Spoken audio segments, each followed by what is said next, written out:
In a time when the world seemed gray and distant, and feelings sometimes felt forgotten, there was a girl named Mary Lennox, alone and a bit withdrawn.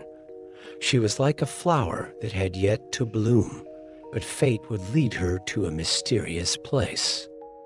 An old mansion, surrounded by cold winds and silent walls, there, among empty hallways and abandoned gardens, Mary would discover something that would change everything: a hidden gate, a forgotten key, and behind them, a secret garden, a magical place, asleep with time, waiting for someone who believed in the beauty of life. The secret garden is not just a story about flowers and trees, but about healing, about friendship, about how, even in the loneliest hearts, hope can bloom. Come with me, and together, let's open that hidden gate and step inside the garden where anything can flourish. But first, let's allow ourselves to slow down. Take a deep breath and gently let the air out.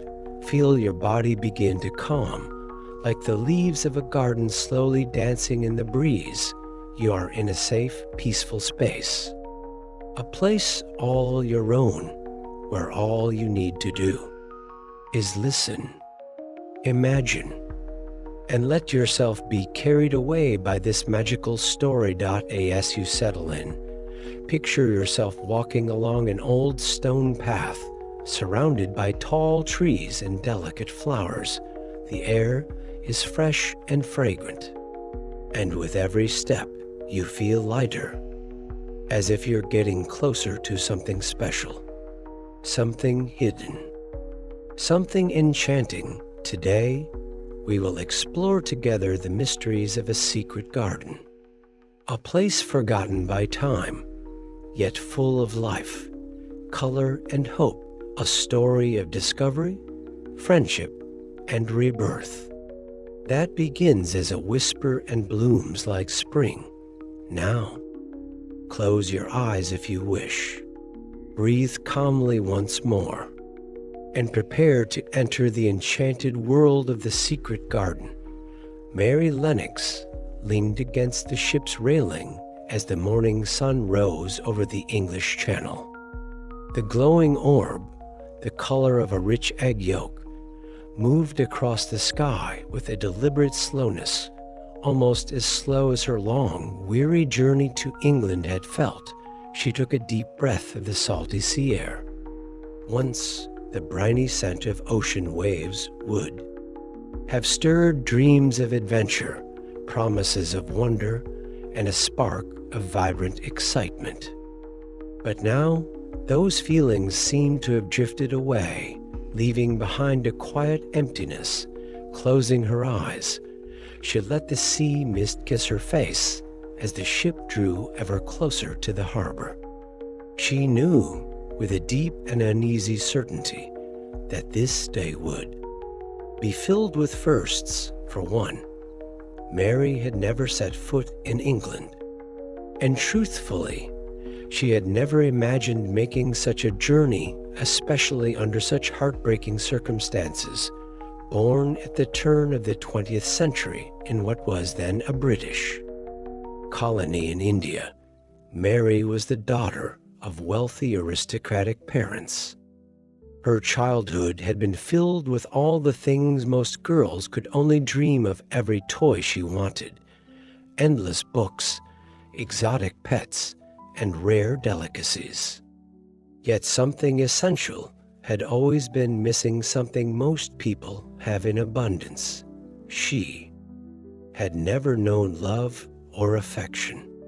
Her wealthy parents had shown little interest in her, treating her with cold indifference. So she spent most of her days wandering alone through the family estate, desperately searching for anything that could occupy her restless mind and make her feel somehow whole. People rarely made her feel better. In fact, they often irritated her with their shallow chatter. It was in nature, exploring the lush landscapes around her home, that Mary felt most herself. She would rise with the sun and head deep into the forests near the estate. With surprising agility, she climbed as high as she could into the trees, breathing in the fragrant air a rich blend of damp earth, exotic blossoms, and fresh green wood. For hours, she would lounge among the highest branches, savoring ripe mangoes and other fruits she found hanging, golden and ready for picking. It was a ritual that brought her rare comfort, even on her loneliest and darkest days. The day she learned of her parents' passing, Mary ran instinctively from the house and scaled the nearest tree, reaching for the ripest, juiciest mango she could find. As its sweet, tart flavor flooded her mouth, hot tears streamed down her cheeks.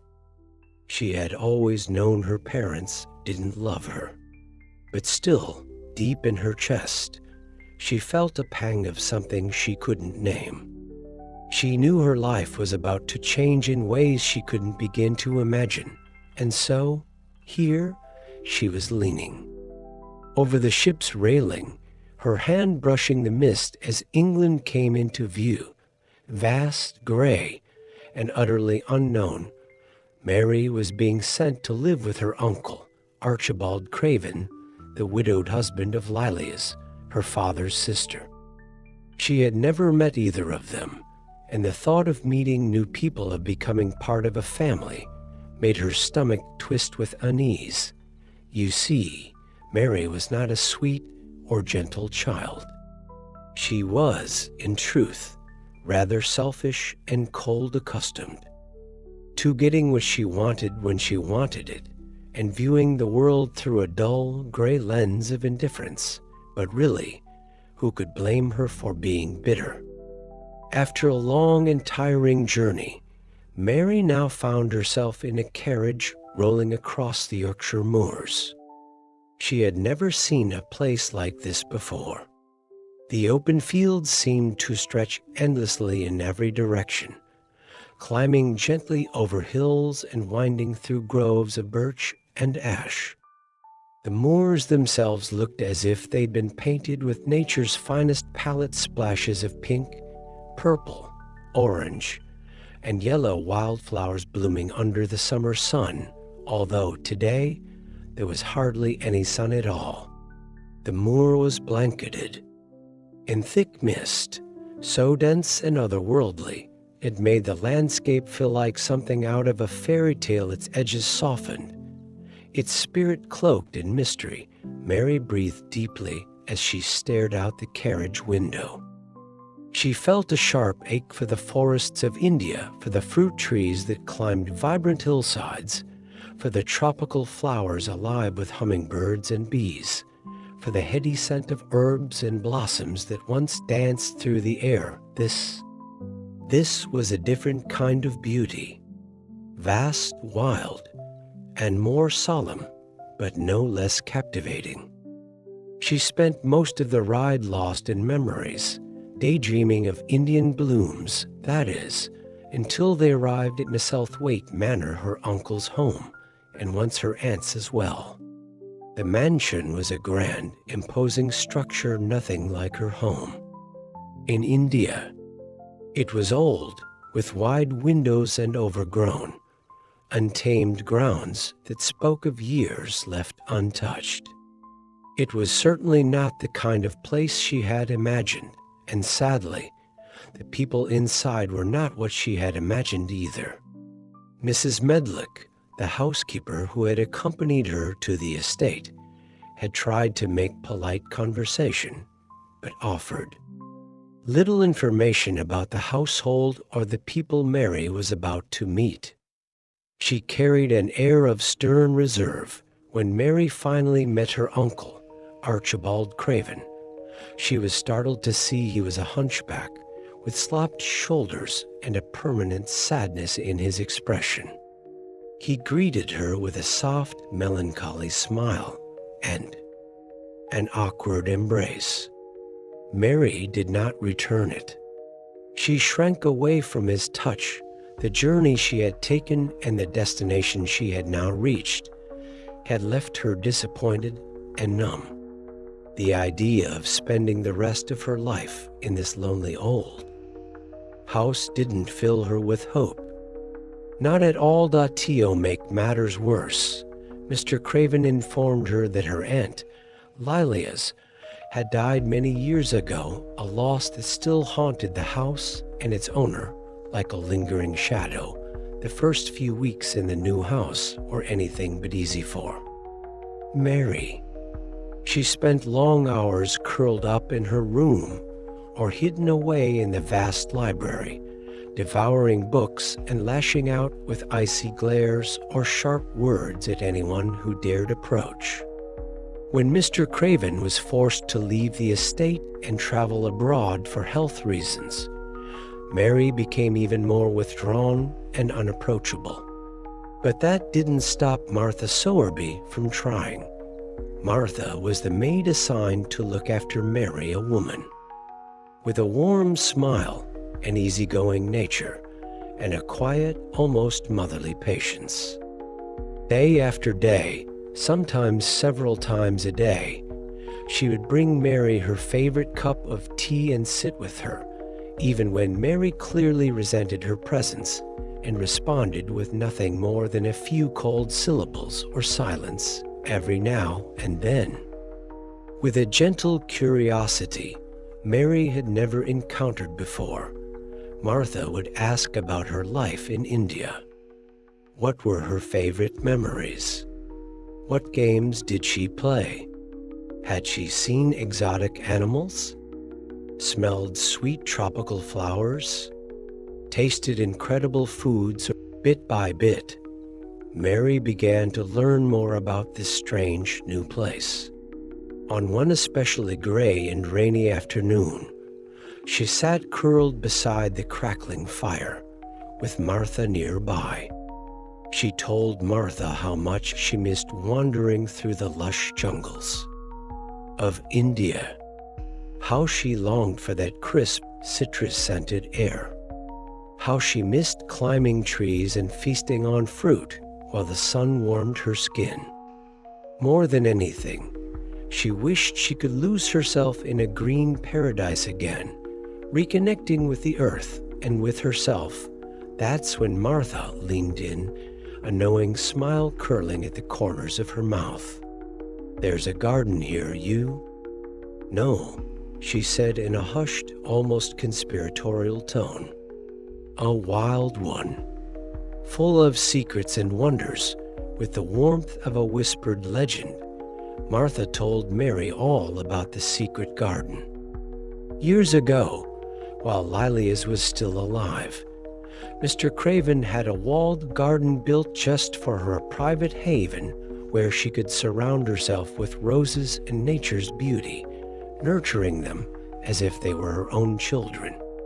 Martha spoke with wonder about the scent of fragrant blossoms, the gentle burble of a stream weaving through the garden, and the soft hum of bees and hummingbirds dancing from flower to flower. But this magical story had a sorrowful twist. 10 years ago, after Lilia's died unexpectedly, Mr. Craven, devastated by grief, locked the garden and hid the key. Ever since, the once beautiful space had been sealed off behind a high stone wall, left untouched and unseen. From that rainy day on, finding the key to the secret garden became Mary's greatest desire. She began spending hours wandering the grounds, eyes sharp and searching, hoping to stumble upon it. And in doing so, something extraordinary happened. The moorland that had once seemed dull and bleak began to transform before her very eyes. The estate's gardens were nothing like those in India, nor could they compare to what she imagined the secret garden must be. But they held their own quiet magic. She strolled through the herb garden, where fresh rosemary and thyme filled the air with earthy perfume.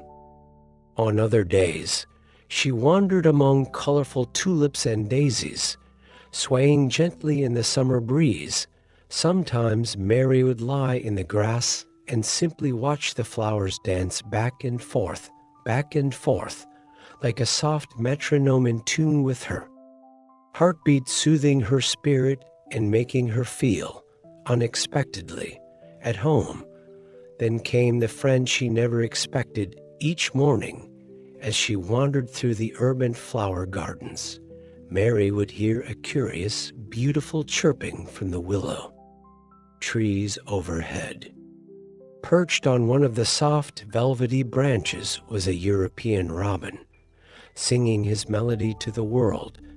He looked as though he'd flown right out of a painting, his feathers a rich, warm brown that stood out against the blue sky or foggy gray, and a brilliant red breast that never failed to catch Mary's eye.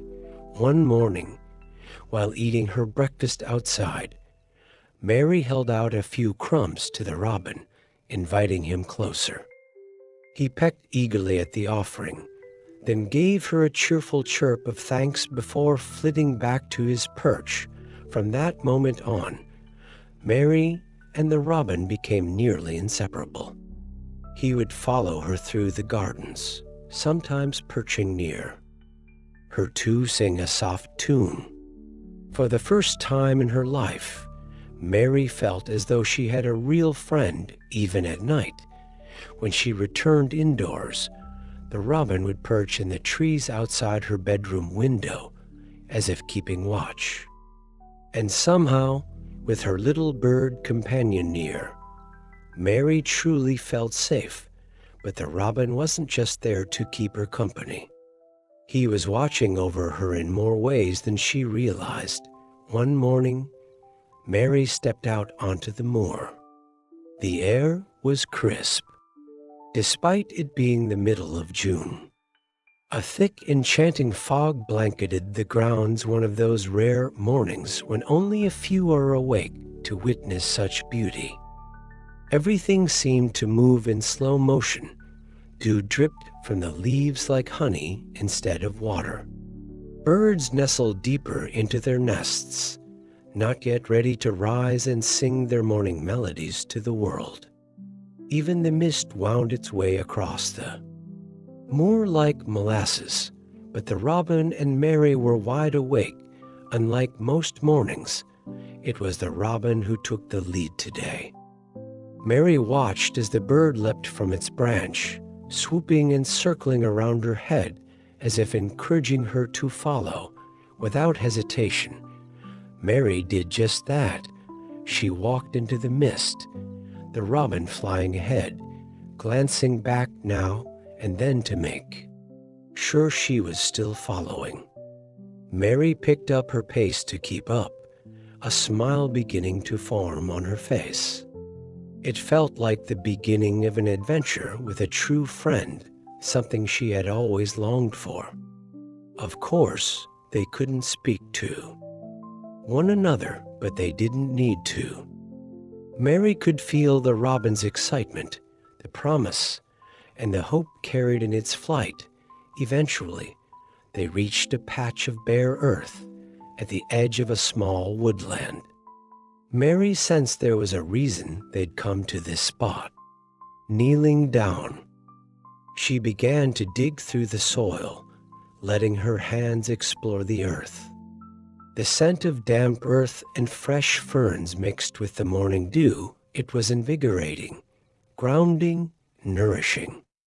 But what lay hidden beneath the surface was even more magical. Mary's fingers brushed against something small and metallic. She drew her hand back and stared at what she was holding, a key. She had to pinch herself to be sure she wasn't dreaming.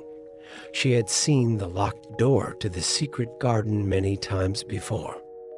Almost every morning, she would pass by the gate, her fingers lingering on the lock, imagining the day she would find the key. And now, Today was the day. Mary slipped the key into her pocket and blew a kiss to the robin, who chirped happily from the branch above.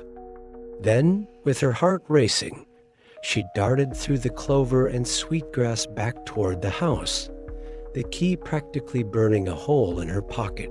Approaching the door felt like stepping into the beginning of her own fairy tale. Gently, she slid the key into the lock and turned it. A metallic click rang out, low and satisfying. As the old iron gate creaked open, a new world unfolded before her. The secret garden was unlike anything she had ever seen. Inside the walls lay the most extraordinary garden she could have imagined. Neatly trimmed hedges surrounded open lawns sprinkled with clover perfect for play. Rows and rows of roses in every imaginable color stretched out before her. The scent alone made Mary sigh with delight, though it was overgrown and a bit wild from years of neglect. She knew it could be brought back to life. She wandered through the garden in a kind of dream, taking in every sight with a sense of wonder and joy she had never known before. For so long, she had felt rootless, without a true home. But now, this felt like home. She sat by the edge of a small stream that wound its way through the garden. Tiny tadpoles fished and frogs floated in the clear water, basking in the sun as it broke through the clouds above. Mary dipped her feet into the cool stream, savoring the feeling of smooth stones and gentle currents beneath her toes. It was like an oasis she had dreamed of for so long. She gently closed the garden gate for the first time. She held the key tightly in her hand, a new sense of gratitude blooming in her heart. This was her little piece of heaven on earth, her refuge, the place where she could finally feel peace, and that peace became all the more precious to Mary, because at night, the manor no longer felt like a home. It felt haunted, almost every evening.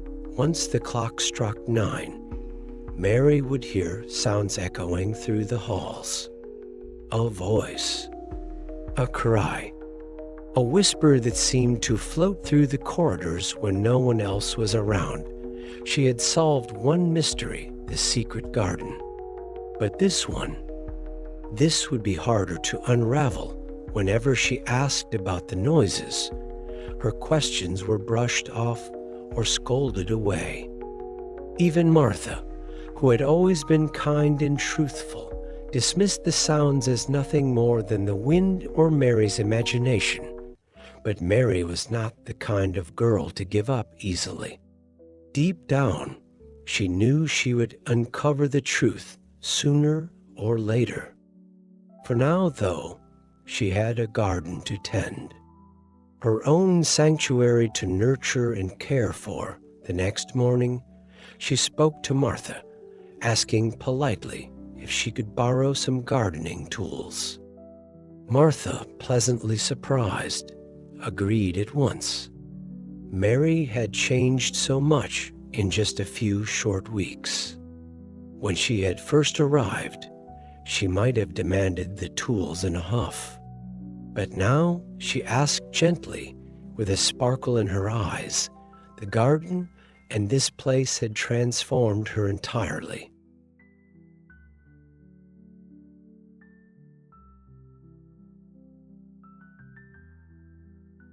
Martha sent her younger brother, Dickon, to deliver the gardening tools to Mary.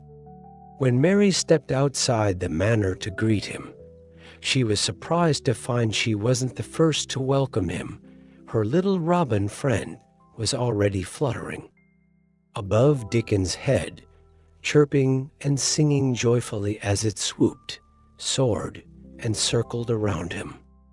Dickon laughed and smiled at the bird, asking how something could be so clever and beautiful all at once.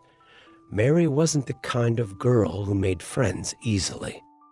In fact, she often struggled with it. But watching Dickon smile at the robin made her feel completely and utterly at ease.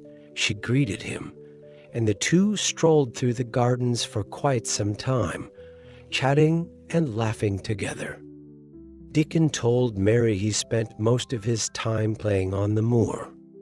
He loved lying among the wildflowers and climbing the tallest hill he could find. He liked to nap at the base of an old willow and scramble up the highest branches of ancient oaks. Mary couldn't help but think that the moor was Dickon's version of India. If he could play here the way she used to play in India, maybe that meant she could play here too. The more they talked, the more connected they felt. Dickon shared that he wanted to be a gardener when he grew up, and he already felt halfway there. Eager to show her new friend what she had discovered, Mary took his hand with excitement. Beaming, she led him to the far corner of the estate, to the tall stone walls of the secret garden. She told him how she'd found the key and how she needed his help to care for the flowers growing inside. When she unlocked that iron gate once again, Dickon looked around in absolute awe. He ran his fingers along the flowers and shrubs as he passed, his eyes wide with wonder. He told Mary he had never seen a garden so beautiful, so magical. With a smile, Mary told him it was theirs now. In the weeks that followed, Dickon and Mary spent every single day inside the secret garden. Dickon taught Mary everything he knew about tending to flowers and plants, and Mary soaked up every word with excitement. The robin often perched in the trees above them, singing the soundtrack to their days. The more they worked, the more the garden blossomed. Mary began to feel confident in the changes she was making, in the choices she had made. Yet, in the back of her mind, one troubling mystery still lingered. One night, Mary heard that strange voice drifting through the mansion again. She got up and tiptoed through the cold stone and wood hallways, her hand clutched to her chest, her heart racing. She followed the sound to the far side of the manor, a wing of the house she rarely explored. And there, Mary found a hidden room. And inside, a boy about her age, curled up in a soft bed surrounded by blankets and stuffed animals. The boy was startled to see her. In a quiet, weak voice, he introduced himself as Colin. As they talked, Mary learned that Colin was ill. He had a condition that affected his spine and prevented him from walking. Every day, he stayed confined to that bed in that room, with servants tending to his every need. Mary couldn't help but feel great sympathy for the boy. But her heart broke even more when he asked when his father would come home. Colin was the son of Mr. Craven, which meant he was Mary's cousin. He confided in her, saying how terribly he missed his father whenever he was away. Mary promised she would keep him company until his father returned, and that's exactly what she did.